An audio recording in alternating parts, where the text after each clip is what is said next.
आज का ये एपिसोड शुरू करने से पहले एक छोटी सी बात। क्या आप भी अपना पॉडकास्ट बनाने की सोच रहे हैं? तो एंकर ट्राई कीजिए। ये पॉडकास्ट बनाने का सबसे आसान तरीका है। नंबर 1, ये फ्री है। नंबर 2, इसमें कई सारे ऐसे टूल्स हैं जो आपको अपने फोन और कंप्यूटर पर रिकॉर्ड और एडिट करने की फैसिलिटी देते हैं। नंबर 3, आप अपने पॉडकास्ट को डिस्ट्रीब्यूट भी कर सकते हैं, जिससे इसे स्पॉटिफाई और दूसरे प्लेटफॉर्म पर सुना जा सके। तो डाउनलोड कीजिए फ्री एंकर ऐप या विजिट कीजिए anchor.fm पर अपना पॉडकास्ट स्टार्ट करने के लिए।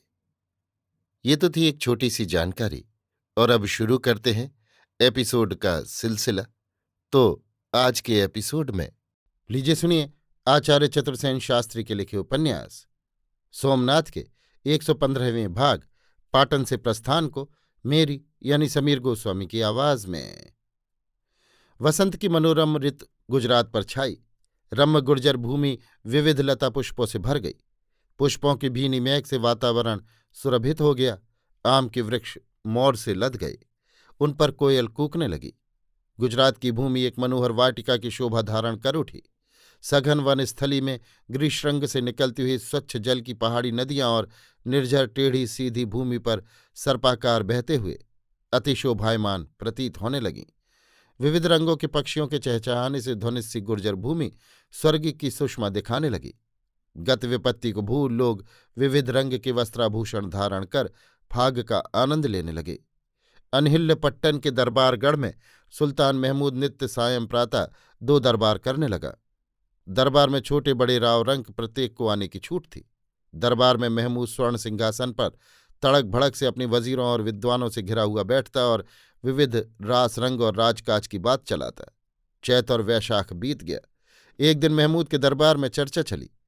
प्रसिद्ध विद्वान अलबरूनी ने कहा, खुदावंद, ये मुल्क गुजरात तो बहिश्त सा लगता है। ये हिंद का बाग मशहूर है। गुजरात में कच्चा सोना उगता है, ऐसा ये लोग कहते हैं। यहाँ के लोग खुशहाल और बुद्धिमान हैं। वे बड़े ठाठ और मौज शौक से रहते हैं। ये एक अजब बात है कि खुदा ने मूर्ति पूजक काफिरों को ऐसा सरसब्ज और जरखेज मुल्क दिया। क्यों न इसे इस्लामी सल्तनत का पाए तख्त बनाया जाए। वजीर अब्दुल हसन ने कहा, यही क्यों, क्या हुजूर ने गोलकुंडा की बाबत नहीं सुना, जिसे जवाहर भरा मुल्क कहते हैं, जहाँ की जमीन में कंकड़ पत्थर की जगह हीरे भरे हुए हैं। गोलकुंडा में मीलों की लंबाई तक हीरों की खानें फैली हुई हैं। जमीन के पेट में इस कदर जवाहर भरा है कि एक पीढ़ी में निकाला नहीं जा सकता। अलबरूनी ने कहा, फिर सिंघल द्वीप है, जो वहां से कुछ ही फासले पर है और उस पर बाआसानी दखल किया जा सकता है, जहां के दरिया में दुनिया भर से अच्छे और बेशुमार मोती निकलते हैं। महमूद ने अपने विद्वान मंत्रियों से ये वार्तालाप सुनकर मन में अनेक बातों का विचार किया। उसके मुंह में लालच का पानी भर आया। अलबरूनी ने सुल्तान का रुख देखकर फिर कहा, अगर गुजरात को पाए तख्त बनाकर एक जहाजी काफिला किसी बहादुर जानिसार की मातहती में सिंघल भेजा जाए, साथ ही गोलकुंडा पर फौजकशी की जाए, तो हुजूर दुनिया के सबसे बड़े बादशाहों के रुतबे को पा सकते हैं। साथ ही अनगिनत दीनदारों का भला हो सकता है। इसके अलावा मुल्क से कुफ्र दूर होकर दीन इलाही का ज़हूर होगा।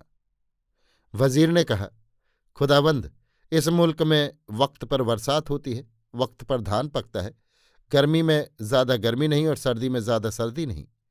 मनपसंद मेवा फल और तरकारियां उगती हैं। दुनिया में ऐसा मुल्क और कौन सा है। परंतु महमूद के सेनापति इस राय के विरोधी थे। वे राजनीति की गंभीरता से अज्ञान थे। वे सिपाहियों की बेचैनी से भी परिचित थे, जो अपने बाल बच्चों से दूर विदेश में आकर अब घर लौटने को उत्सुक हो रहे थे। उन्होंने कहा, शाहे वक्त आलिमों की राय के बीच सिपाही को बोलना मुनासिब नहीं, मगर हुजूर, अपने मुल्क को सूना छोड़कर दौलत के लालच में परदेश में धंस जाना खतरे से खाली नहीं है। मुल्क में अपनी सल्तनत है, अपना अमल है, वहाँ अपना कबीला है, बिरादरी है। उनसे दूर रहकर दुश्मनों के इस मुल्क में जहाँ कदम कदम पर रुकावटें हैं, फंसना गुलाम को ठीक नहीं जचता। बिलफर्ज हुजूर गोलकुंडा या सिंघल पर फौजकशी करें तो बिला शक और शुबा ये तय है कि एक बेड़ा हथियारबंद जहाज की सिरेबंदी करने में ही हुजूर का सारा खजाना खत्म हो जाएगा। हुजूर को ये भी न भूलना चाहिए कि अजमेर और सोमनाथ की जंग में हमारे काफ़ी सिपाही मारे गए हैं और सिपाही इतने दिन घर से दूर रहने से बेदिल और उतावले हो रहे हैं। हम न उन्हें तस्कीन दे सकते हैं, न उस कमी को पूरा कर सकते हैं जो इन लड़ाइयों में हमारी हुई है। उधर दुश्मन चारों ओर से पेशबंदियां कर रहे हैं। हुजूर ये न समझें कि भीमदेव चुप बैठा है। वो तमाम मुल्क में जंग की आग सुलगा रहा है और सब राजाओं को इकट्ठा कर रहा है ताकि हमारी वापसी की राह रोक ली जाए और हमें घेर कर जेर कर दिया जाए। ऐसी हालत में आप इन दुश्मनों से बेखबर होकर नई फौज कशी करें और खुदा ना खास्ता हमें नाकामयाबी हो तो जो नाम और शोहरत हमने पाई है धूल में मिल जाएगी। साथ ही अपने मुल्क को हम में से एक भी आदमी जिंदा न लौटने पाएगा। इसलिए खुदावंद, मेरी अर्ज तो ये है कि जितना जल्द मुमकिन हो हमें सब सोना हीरा मोती जरजवाहर लेकर अपने मुल्क को लौट चलना चाहिए। अपने बहादुर से पैसलार की एक कीमती सलाह सुनकर सुल्तान सोच में पड़ गया। फतेह मोहम्मद के अकस्मात गायब हो जाने और मसूद के रहस्यपूर्ण ढंग से मारे जाने के चित्र उसकी आंखों में घूम गए। दिन बीतते गए और चातुर्मास आ लगा। किसान खेत जोतने लगे, परंतु आषाढ़ श्रावण का मास सूखा गया। एक बूंद जल नहीं गिरा। लोग घबरा गए। दुष्काल की छाया उनके मुख पर स्पष्ट होने लगी। अन्न महंगा हो गया। गरीब भूखों मरने लगे। श्रीमंतों ने सदाव्रत खोल दिए, परंतु एक मास बाद तो दुष्काल चारों ओर मुंह फाड़कर मनुष्यों का ग्रास करने लगा। समूचे गुजरात में अकाल फैल गया। सुल्तान ने अपनी फौज के लिए बहुत सा अन्न अपने कब्जे में कर लिया। देखते ही देखते हजारों ही मनुष्य हा अन्न कह के मरने लगे। गांव देहात में लूट खसोट मच गई। लोग खाद्य अखाद्य सब खा खाकर पटापट मरने लगे। बालक भूख के मारे माता पिता के सामने रोते रोते बेहोश होकर मर गए। बहुत माता पिता पत्थर का कलेजा कर अपने बच्चों को असहाय छोड़कर भाग गए। वर्षा के लिए विविध उपाय काम में लाए जाने लगे। शिव मंदिरों में धूमधाम से घंटा बजाकर आराधना प्रारंभ हो गई। ब्राह्मण भोज होने लगा। जगह जगह कीर्तन किए जाने लगे। ब्राह्मणों ने यज्ञ अनुष्ठान व्रत उपवास किए, पर वर्षा न होनी थी न हुई। श्रावण की भांति भाद्रपद भी सूखा गया। जंगल की घास भी सूख गई। अभक्ष्याभक्ष खाने से नगर गांव में हैजा फूट निकला। लोग पटापट मरने लगे। हैजे की छूत महमूद की सेना में भी पहुंची। सैकड़ों सैनिक नित्य मरने लगे। सेना में घबराहट और विद्रोह के चिन्ह फैल गए। लोगों में आमतौर पर यह बात फैल गई कि ये सब भगवान सोमेश्वर का कोप है। लोग जगह जगह कहने लगे कि भगवती त्रिपुर सुंदरी ने काली कपाली आदि भैरवियों को भेजा है। वे नर रक्त से खप्पर भर भर कर भगवती त्रिपुर सुंदरी को तथा नरमुंडमाल भगवान सोमेश्वर को अर्पण कर रही हैं। काली कपाली और जोगनियों के कोप की शांति के भी अनेक उपाय किए जाने लगे। घर घर खीड़ वाकड़ा के नैवेद्य होने लगे। चौक बाजार में स्त्रियां उतारा उतार कर रखने लगीं। द्वारों पर नीम के पत्तों के तोरण बांधे जाने लगे। देव मंदिरों में धूप दीप होम हवन होने लगे। नगर के चारों ओर दूध की धार दी गई। परंतु महामारी का विकराल रूप तो और भी विकराल होता गया। नगर के भंगियों ने भंगी टोले में महाकाली को प्रसन्न करने के लिए अलग टोटका किया। एक काला कुत्ता मारकर भौरा में लटका दिया। फिर सब लोग नंग धड़ंग हो शराब पीकर नाचने लगे। भूपा लोग सिंदूर माथे पर लपेट मंत्र पाठ करके उड़द बिखेरने लगे। धूम धड़ाकी की भी खूब भरमार हुई। परंतु महामारी ने सबसे अधिक भंगियों को ही समेटा। उन्होंने उड़द का पुतला मंत्र पूत कर दुर्लभ सरोवर में डाल दिया था। इससे हजारों लोग क्रुद्ध हो होकर और लाठियां ले लेकर भंगियों पर कहर बरसाने लगे। इन सब कारणों से तथा फौज की बढ़ती हुई विद्रोह भावना से भयभीत होकर महमूद ने जल्द से जल्द गजनी लौटने का विचार किया। उसने एक आम दरबार की घोषणा की। दरबार में नगर के सब महाजनों और प्रधान पुरुषों को भी बुलाया गया। सबके सम्मुख सुल्तान ने ये प्रश्न रखा कि गुजरात का राज्य किसे सौंपा जाए।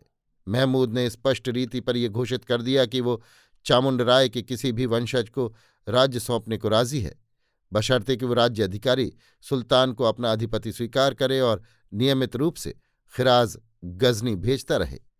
दरबार में दुर्लभदेव और वल्लभदेव दोनों ही के प्रतिनिधि उपस्थित थे। महाराज चामुंड राय तो राजपाट का सब मोह त्याग श्वेत तीर्थ में जा परलोक चिंतन में मग्न थे। दुर्लभदेव सिद्धपुरे में भगवा वस्त्र पहन सन्यासी बन बैठे थे।